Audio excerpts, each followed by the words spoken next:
Okay. Hello, I'm Dr. Lavanya, pediatric consultant from A4 Hospital.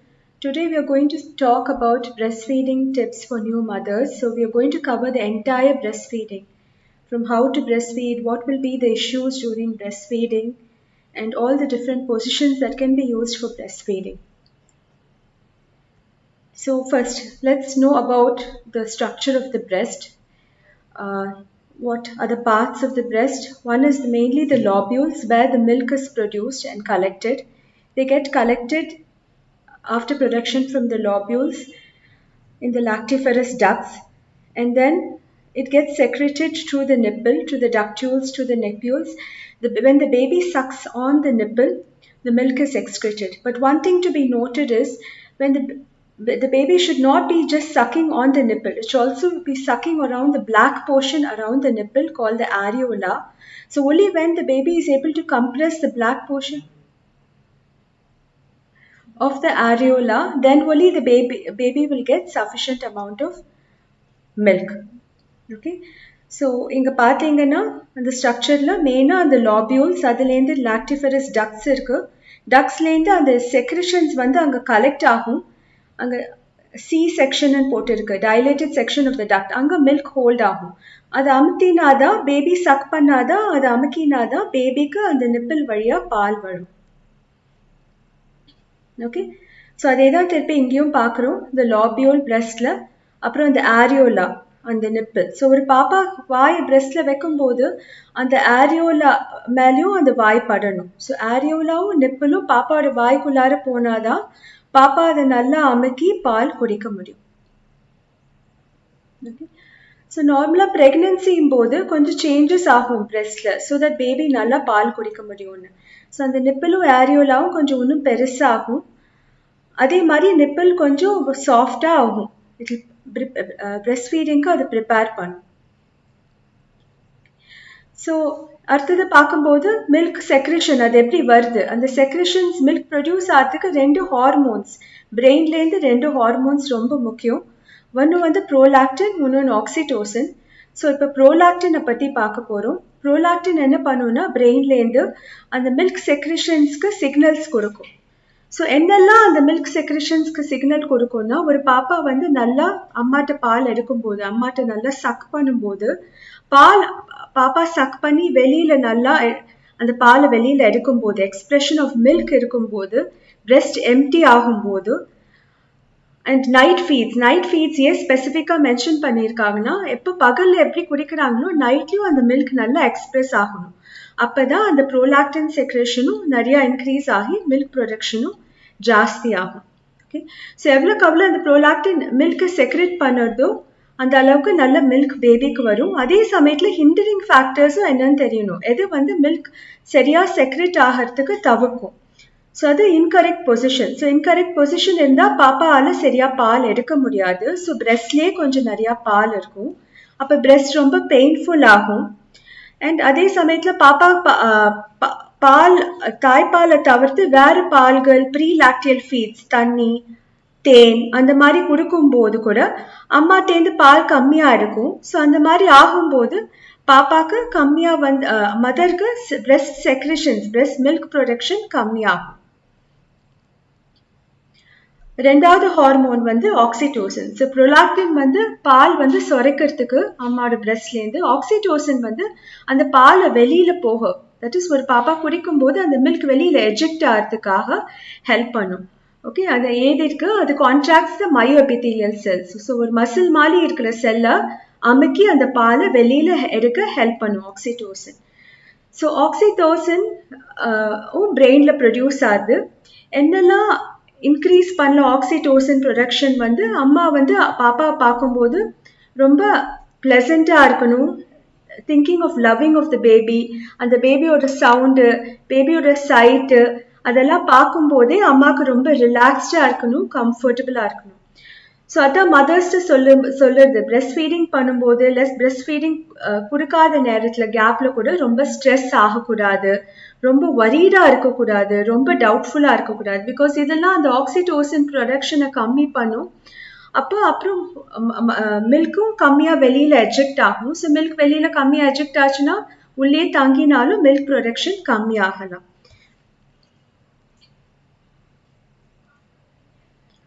Okay, so அதே தான் திருப்பி வேற வழியாக சொல்கிறோம். How breast milk is produced. ஒன்று வந்து இந்த லெட் டவுன் ரிஃப்ளெக்ஸ். ஸோ பாப்பா சக் பண்ணும்போது அந்த நர்வ் எண்டிங்ஸ் நிப்பிளில் ஆரியோலா ஸ்டிமுலேட் ஆகுது, பிட்யூட்ரி கிளாண்டுக்கு அந்த ஸ்டிமுலேஷன் போகுது. அந்த கிளாண்ட்லேருந்து அந்த 2 ஹார்மோன்ஸ் ப்ரோலாக்டின் ஆக்சிடோசினும் ரிலீஸ் ஆகுது.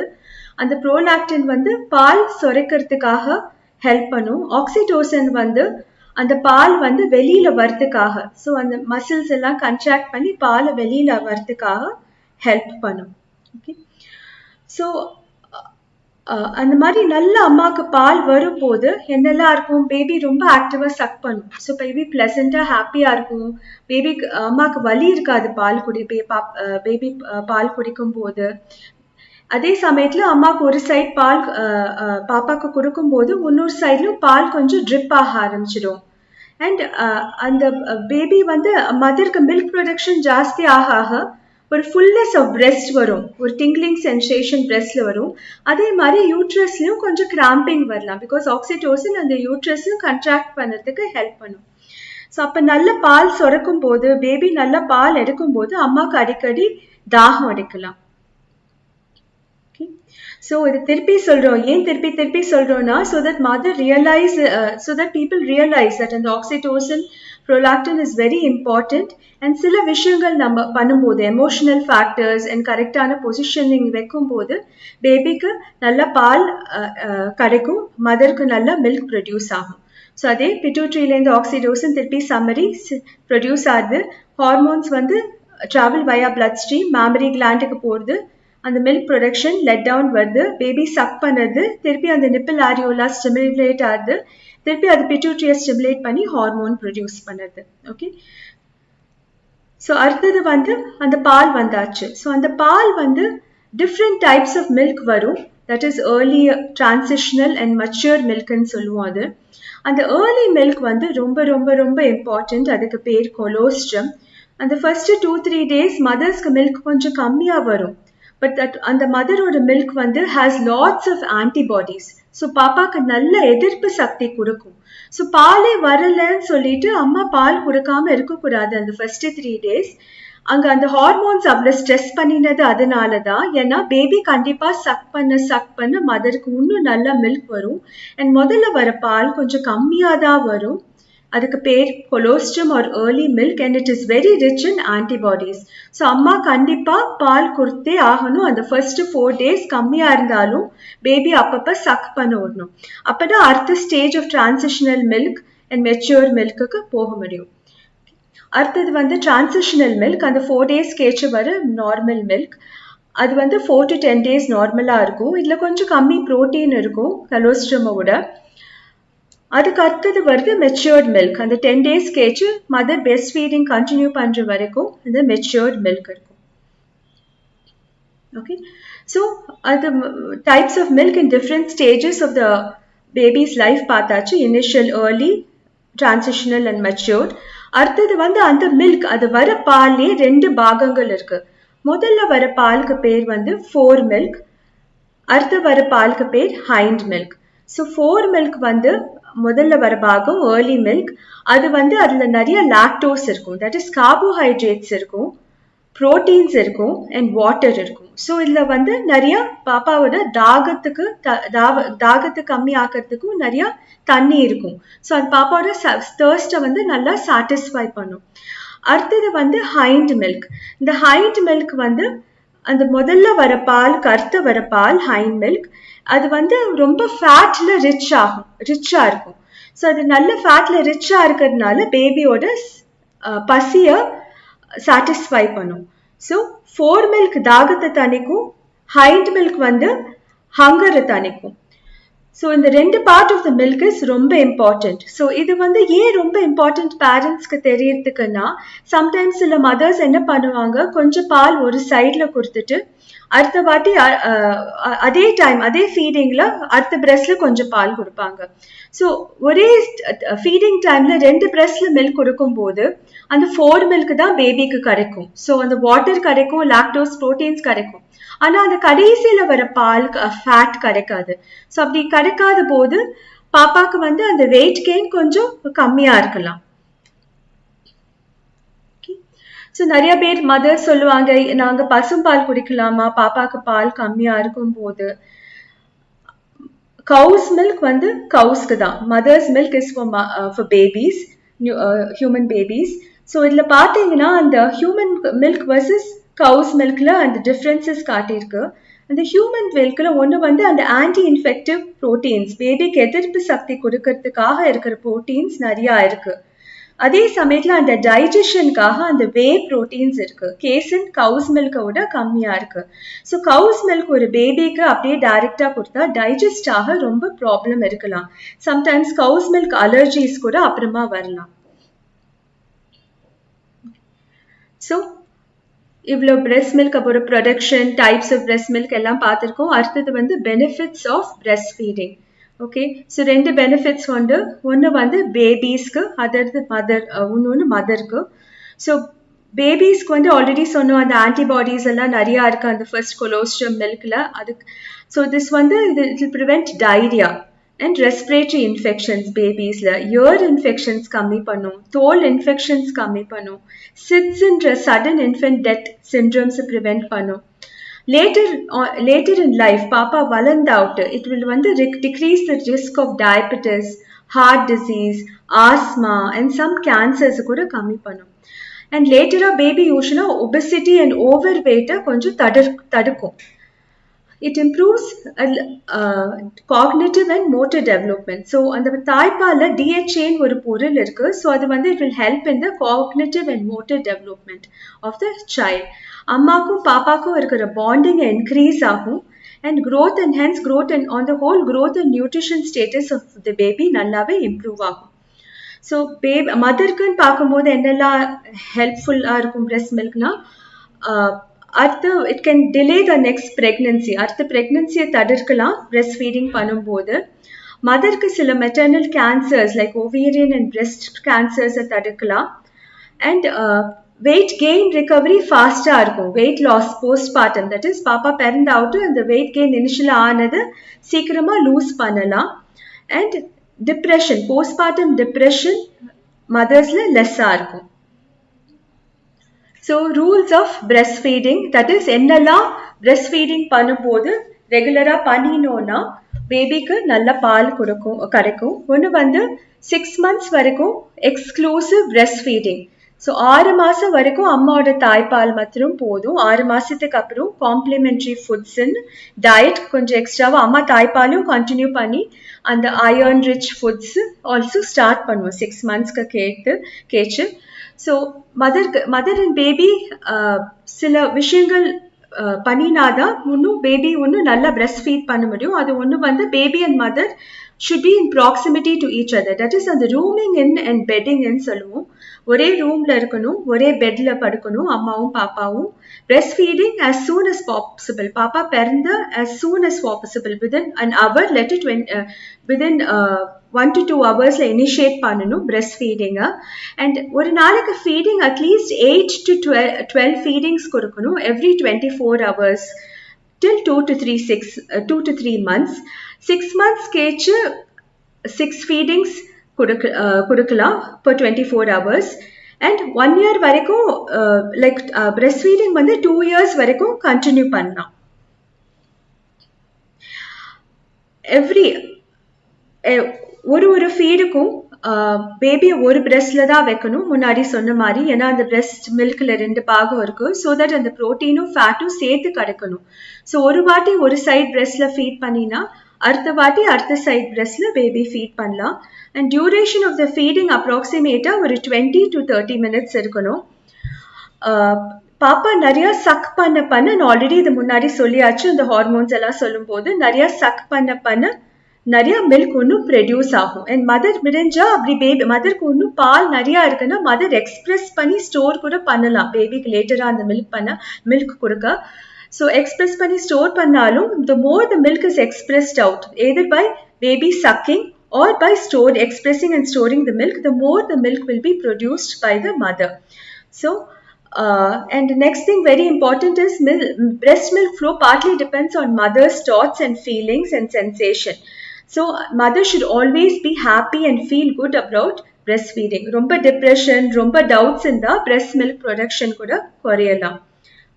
வேற ஒரு சப்ளிமெண்ட்டும் கொடுக்கக்கூடாது பிரெஸ்ட் ஃபீடிங் பண்ணும்போது. Okay, so next benefits of breastfeeding பார்த்தாச்சு. types of breastfeed milk produced during breast milk produced எல்லாமே பார்த்தாச்சு. next வந்து how to make the baby to latch. இதுல ரெண்டு types of slide காட்டியிருக்கேன். the latching, so that the latching is fixed into the mothers who are feeding mothers brains. so இதுல ரெண்டு pictures காட்டியிருக்கோம். ஒன்று இந்த first feed breastfeeding latching. இதில் இப்போ first picture பார்த்தீங்கன்னா நார்மலாக எப்படி latching ஸ்டார்ட் பண்ணலாம். ஒன்று வந்து you should hold the breast with one hand and support the baby with the other and bring the baby close enough so they can easily get your areola without effort. So அந்த position காட்டியிருக்காங்க. பேபியோட சின்ன வந்து அம்மாவோட breast கிட்ட fix ஆகணும். பேபியோட nose அம்மாவோட அந்த நிப்பிள் டைரக்ட் பண்ணி இருக்கணும். ஸோ அப்படி பண்ணும்போது என்ன ஆகும்னா பேபியோட அப்பர் லிம்ப் ஸ்டிமுலேட் ஆகும். அது ஸ்டிமுலேட் ஆகும்போது அந்த பிரெஸ்ட் நிப்பிள் வழியா பாப்பா வாயை நல்லா திறக்கும். ஸோ வாயை நல்லா திறக்கும் போது பேபி வாய்க்குள்ளார அந்த நிப்பிள் ஆஸ் வெல் அஸ் த ஏரியோலா உள்ள நுழைக்கணும். ஸோ அது நல்லா உள்ள நுழைக்கும் போது இந்த ஃபோர்த் பிக்சர் பார்த்தீங்கன்னா ஒரு நல்ல latch வந்திருக்கு. ஸோ இது வந்து called as the deep latch. Okay, so அந்த latching நல்லா வந்தால் பேபி நல்லா சக் பண்ணி பால் நல்லா உள்ள போகும். ஸோ அதே சமயத்தில் அந்த latching ப்ராப்பராக இருக்கும்போது அதே சமயத்தில் பேபியோட நோஸ் பிளாக் ஆகாத மாதிரி பார்த்துக்காங்க. ஸோ தட் ப்ரீதிங் ஒன்றும் ப்ராப்ளமாக இருக்காது. அடுத்த பிக்சரும் அதே தான் திருப்பி காக்குறோம். Nose on target with nipple as முன்னாடி சொன்ன மாதிரி அது பண்ணும்போது பாப்பாவோட மேல் வாய் வந்து திறக்கும், ஓப்பன் ஆகும். ஸோ அப்படி திறக்கும் போது அந்த நிப்பிள் வித் ஏரியோலா வாய்க்குள்ளார போகணும். போனாவுட்டு பேபியோட வாய் நல்லா பெருசாக திறந்து நல்ல latch பண்ணும்.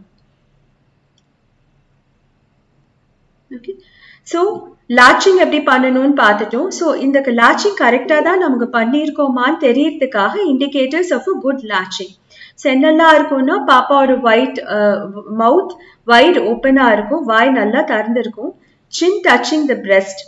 இந்த பிக்சரில் பார்த்தீங்கன்னா கீழ்த்தாடை வந்து பிரெஸ்ட்டை தொடருது. சீக்ஸ் வந்து நல்லா ஃபுல்லாக இருக்கு.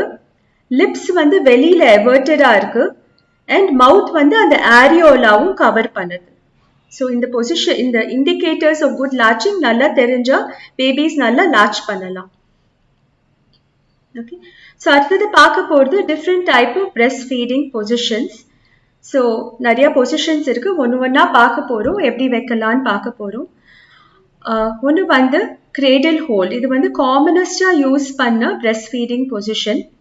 ஸோ இதில் எப்படி வச்சுக்கணும்னா அந்த பிக்சர் மாதிரி infant head is supported by the elbow. So பேபியோட தலை வந்து எல்போ, தட் இஸ் ஆர்ம் கிட்ட இருக்கணும் பேபியோட தலை. Back and buttock is supported by forearm and lifted to the breast. So அந்த பேக் அண்ட் பட்டக் வந்து ஃபோர்ஆர்மில் சப்போர்ட் பண்ணி அம்மா பேபியோட வயிறு அம்மாவோட வயிற்று மேலே ரெஸ்ட் ஆகணும். Okay, so entire baby body should face the mother. அதான், so the வயிறு அம்மாவோட வயிறு மேலே ரெஸ்ட் ஆகணும். அண்ட் மதர் இன்னொரு கையை வச்சு அந்த பிரெஸ்ட்டை ஹோல்ட் பண்ணி பேபிக்கு கரெக்டான latching பொசிஷனில் latch பண்ண வச்சு ஃபீட் கொடுக்கணும். நெக்ஸ்ட் பிரெஸ்ட் ஃபீடிங் பொசிஷன் வந்து football hold position. So football hold position எப்படின்னா infant is placed under the arm. So கை கடியில் வச்சுருக்கோம். Baby body is supported by the forearm. ஃபோர்ஆர்மில் பேபியோட பேக்கும் பட்டக்ஸும் சப்போர்ட் பண்ணுறோம், ஹெட்டும் சப்போர்ட் பண்ணுறோம். அம்மாவோட ஹேண்டில் பேபியோட ஹெட் சப்போர்ட் ஆகுது. அம்மாவோட ஃபோர்ஆர்மில் பேபியோட பட்டக்ஸ் அண்ட் பேக் சப்போர்ட் ஆகுது. இது வந்து is a good position after operative procedures. அடுத்தது வந்து சைட் லைன் பொசிஷன். இது வந்து is a good position after caesarean section. So அம்மா ஒரு பக்கமாக படுப்பாங்க, கொஞ்சம் ஹெட் ப்ராப்டப்பாக இருக்கும், ஹெட் அண்ட் ஷோல்டர் ஒரு பில்லோ வச்சு ப்ராப்டப்பாக வச்சுக்கலாம். பேபி வந்து அம்மா ஃபேஸ் பண்ணி படுக்கணும். பட் இந்த சைட் லைன் பொசிஷன் வந்து பண்ணி அவுட்டு நார்மலாக ஒரு பேபி ஃபீட் பண்ணி அவுட்டு நல்லா பர்ப் பண்ணணும். தட் இஸ் தோலை தட்டி விடணும் ஏப்பம் வர வரைக்கும். ஸோ சம்டைம்ஸ் சில மதர்ஸ் ரொம்ப டயர்ட் ஆகி தூங்கிடலாம் பர்ப் பண்ணாமல். ஸோ அது ரொம்ப கேர்ஃபுல்லாக இருக்கணும். இந்த சைட் லைன் பொசிஷன் வச்சுக்கும் போது பேபியை ஃபீட் பண்ணும்போது always remember after feeding the baby to burp the baby well. Next breast feeding position வந்து கிராஸ் கிரேடில் ஹோல்ட்.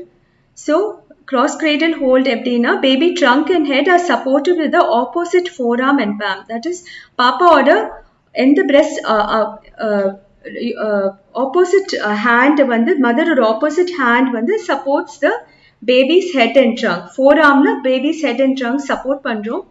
எந்த breastல feed பண்ணுறாங்களோ அந்த சைட்ல இருக்கிற hand வச்சு mother breast support பண்றாங்க. அடுத்தது நம்ம பார்க்க போகிறது ஸோ பொசிஷன்ஸ் பார்த்துட்டோம் பிரெஸ்ட் ஃபீடிங். ஸோ அடுத்தது பார்க்க போகிறது some issues during breast feeding. So ஒரு issue that we can see sometimes during breast feeding வந்து மேபி அடிக்கடி கூட பார்க்கலாம். when the mother doesn't has not learned well still how to breastfeed their babies. ஒன்று வந்து sore nipple. ஸோ sore nippleனா nipple மதருக்கு வந்து ரொம்ப வலி இருக்கும். ஸோ ஃபீடே பண்ண முடியாது. அந்த சமயத்தில் அது வலி இருந்து ஃபீட் பண்ணாதனால அங்கே பிரெஸ்ட் மில்க் நிறையா ப்ரொடியூஸ் ஆகி மதருக்கு அப்புறம் பிரெஸ்ட் என்கார்ஜ்மெண்ட் வரும், பிரெஸ்ட் பெயின் வரும். ஸோ இங்கே ஆல்ரெடி இதை பற்றி இந்த சோர் நிப்பிள் வராமல் இருக்கிறதுக்கு எப்படி பண்ணணும்னு ஆல்ரெடி பார்த்துட்டோம். அந்த லாச்சிங் முதல்லே படித்தோம். இப்போ திருப்பி அதை காமிச்சிருக்கேன். இந்த பிக்சரில் வந்து 2 டைப் ஆஃப் லாச் இருக்குது. நார்மலாக இருக்க வேண்டியது அந்த டீப் லாச். ஸோ எப்படி அந்த பொசிஷன் கரெக்டாக இருக்கும்னு முதல்ல காட்டினேன் இனிஷியல் ஸ்லைட்ஸில். எங்கேயும் திருப்பி காட்டியிருக்கேன். அந்த டீப் லாச் இருக்கும்போது ஆரியோலா வாய்க்குள்ளார இருக்கணும். நிப்பிள் அண்ட் ஆரியோலா வாய்க்குள்ளார இருக்கணும். பேபியோட சின் மதர் பிரெஸ்ட்ல ரெஸ்டாக இருக்கணும். வைட் ஓப்பனாக இருக்கணும். மவுத் சீக்ஸ் ஷுட் பி ஃபுல். அந்த டீப் லாச் சரியா வரலைன்னா சம்திங் கால்டு ஷாலோ லாச் இருக்கும். இந்த பிக்சரில் பார்த்தீங்கன்னா ஷாலோ லாச் தெரியுது. பேபியோட மதரோட பிரெஸ்டோட ஆரியோலா வாய்க்குள்ளார இல்லை, பேபி வாய்க்குள்ளார இல்லை. பேபிக்கு மதரோட நிப்பிள் மாத்திரம்தான் வாய்க்குள்ளார இருக்கு. ஸோ அப்படி இருக்கும் போது பேபி என்ன பண்ணும், மதர் நிப்பிளை சப்பின்ண்டே இருக்கும். பால் வராத பட்சத்தில் அப்படி சப்பின்ண்டே இருக்கும்போது சம்டைம்ஸ் பேபி மதரோட நிப்பிளை பைட் பண்ணிடலாம். ரொம்ப பெயின்ஃபுல்லாக இருக்கும். ஓகே, ஸோ இதுக்கு வந்து சோர் நிப்பிள் ட்ரீட் பண்ணணும்னா முதல்ல கரெக்டான லாச்சிங் கற்றுக்கணும். லாச்சிங் கரெக்டாக இருக்கான்னு பார்க்கணும். அதை தாண்டி அந்த பெயினை டீல் பண்ணுறதுக்கு அதுக்கு ஏதாவது ஆயின்மெண்ட் நார்மலாக அவைலபிளாக இருக்கும், அதை அப்ளை பண்ணலாம். இல்லைன்னா பேபிக்கு கொடுத்தாவது பால் கொடுத்தாவது அந்த கடைசியில் இருக்கிற மில்கை வந்து அந்த ஆரியோலா நிப்பிள் அப்ளை பண்ணலாம். அதே ஹீல் பண்ண ஹெல்ப் பண்ணும்.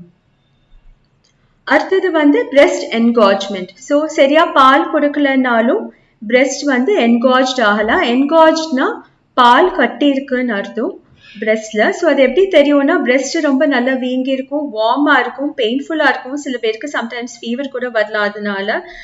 ஸோ அந்த பிரெஸ்ட் கம்ப்ரெஷன் இருக்கும்போது என்ன ஆகும், ஸோ நிறைய பால் கட்டின்னு இருக்கு பிரெஸ்ட்லன்னா பேபியால லாச் பண்ண முடியாது. ஏன்னா அந்த நிப்பிளும் கொஞ்சம் ஃப்ளாட் ஆயிடலாம். ஸோ முதல்ல வந்து அதுக்கு என்ன பண்ணணும், ஃபர்ஸ்ட் வந்து வார்ம் கம்ப்ரெசஸ், தட் இஸ் ஒரு ஹாட் வாட்டர் பேக் மாதிரி வச்சு அந்த பிரெஸ்ட் மேலே அப்ளை பண்ணிட்டு அதை நல்லா மசாஜ் பண்ணணும். நல்லா மசாஜ் பண்ணிட்டு கொஞ்சம் மில்கை வெளியில எடுக்கணும். வெளியில எடுத்தா அந்த நிப்பிள் கொஞ்சம் ஸ்ட்ரெயிட்டா ஆயிடும், அந்த ஃபிளாட் நிப்பிள் சரியா ஆயிடும். அப்புறம் வந்து பேபியை வந்து லாச் பண்ண வைக்கணும் அந்த பிரெஸ்ட்ல மில்க் குடிக்கிறதுக்கு. ஸோ அந்த பிரெஸ்ட்ல வந்து at least feed more frequently, at least once in 3 hours. அதே சமயத்தில் அந்த மதருக்கு அந்த பெயின் இனிஷியலா இருந்ததுன்னா அவங்களுக்கு ஏதாவது அனல்ஜெசிக்ஸும் கொடுக்கலாம்.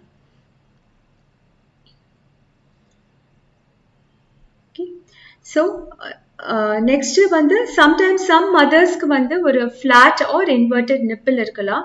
தட் இஸ் அந்த நிப்பிள் ரொம்ப பாயிண்டடாக இல்லாமல் ஆரியோலாவோட சேர்த்து ஃப்ளாட்டாக இருக்கலாம். இல்லைன்னா உள்ளே அமுங்கி இருக்கலாம் அந்த நிப்பிள். ஸோ அது எப்படி தெரியும்னா அந்த பிஞ்ச் டெஸ்ட் நீங்கள் காட்டியிருக்கோம்.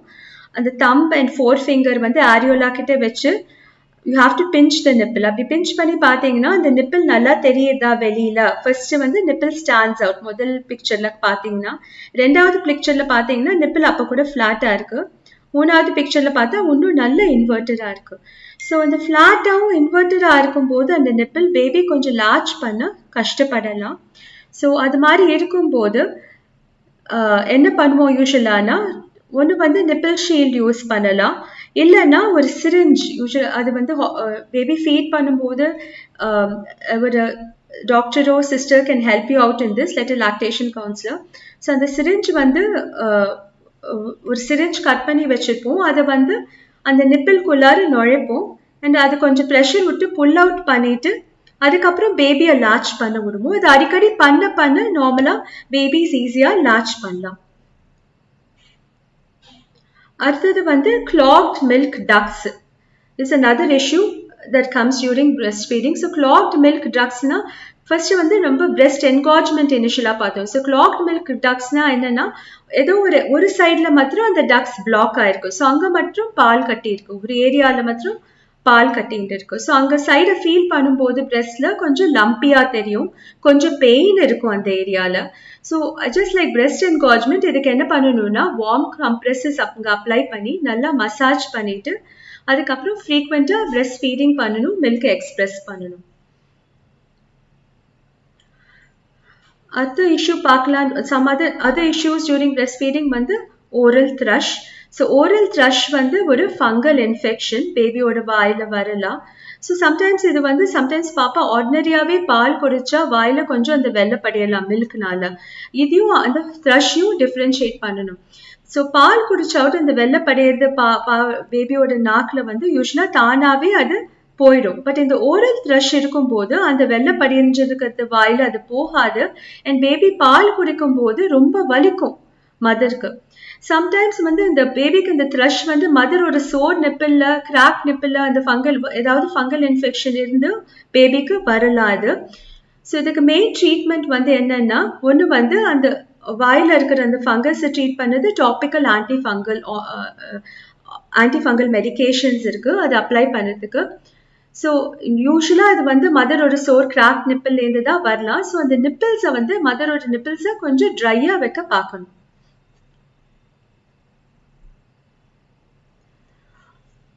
I hope all this was very useful to you. If you had any doubts, you can please contact us on Facebook and Instagram or Twitter. Thank you.